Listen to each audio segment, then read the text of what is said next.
Bismillahirrahmanirrahim. Assalamualaikum warahmatullahi wabarakatuh. Perkenalkan, nama saya Sahradiani, NIM 2014030045. Jurusan Manajemen Pendidikan Islam, mata kuliah Entrepreneurship, materi tentang konsep dasar peran wirausaha dan manajer. Baiklah, membahas tentang materi kami, yaitu konsep peran wirausaha dan manajer. Di sini saya akan membahas yang poin C, yaitu peran manajer. Yang pertama-tama saya akan membahas tentang pengertian manajer. Manajer pada dasarnya adalah subjek dari kegiatan manajemen. Artinya, manajer adalah orang yang melakukan kegiatan manajemen.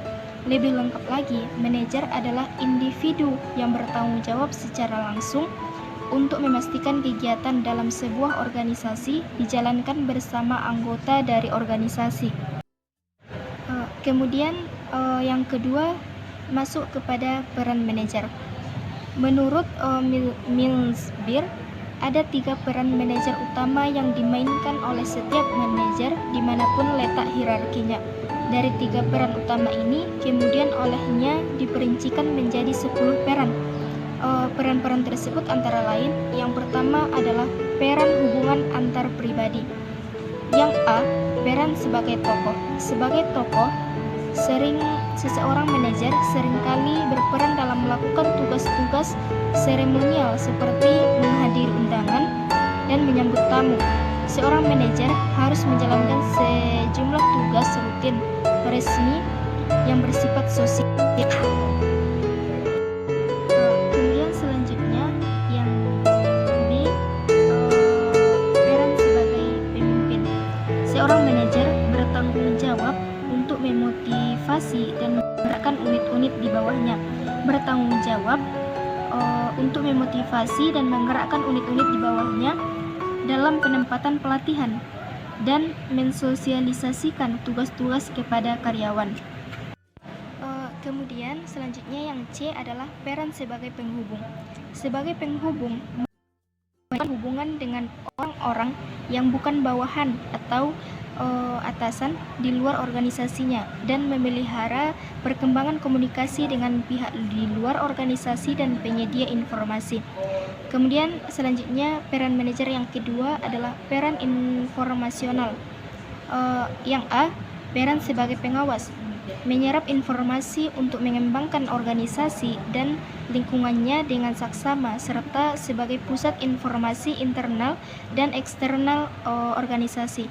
Kemudian yang B adalah peran sebagai penyebar informasi, menyalurkan informasi yang diterima dari pihak luar atau dari unit yang lain kepada seluruh anggota organisasi. Kemudian selanjutnya yang C adalah peran sebagai juru bicara, menyampaikan dan menjabarkan informasi kepada di luar unit, bahkan di luar organisasi mengenai rencana organisasi, kebijakan, langkah-langkah, hasil, dan sebagainya. Kemudian selanjutnya peran manajer yang ketiga adalah peran pengambilan keputusan. Yang A, peran sebagai pengusaha, memanfaatkan peluang organisasi untuk berinisiatif, menciptakan rencana pengembangan guna membawa organisasi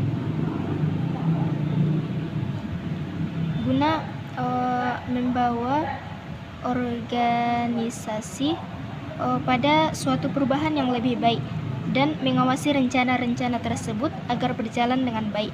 Kemudian yang B, peran sebagai pereda gangguan. Ini maksudnya bertanggung jawab untuk mereda gangguan, menyelesaikan masalah, dan melakukan tindakan perbaikan pada saat organisasi mengalami gangguan yang tidak diinginkan dan tidak diprediksikan sebelumnya, agar tidak terjadi masalah yang lebih rumit. Kemudian selanjutnya yang C adalah peran sebagai pengalokasi sumber daya. Yang ini maksudnya adalah bertanggung jawab untuk mengalokasikan semua jenis sumber daya organisasi berdasarkan persetujuan semua keputusan organisasi. Kemudian yang terakhir adalah peran sebagai perunding.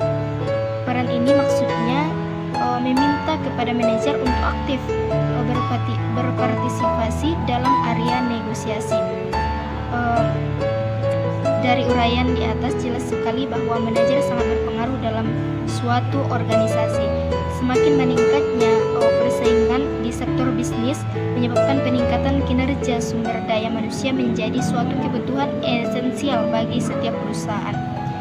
Baik, cukup sekian yang dapat saya sampaikan. Salah dan yang saya mohon maaf. Wassalamualaikum warahmatullahi wabarakatuh.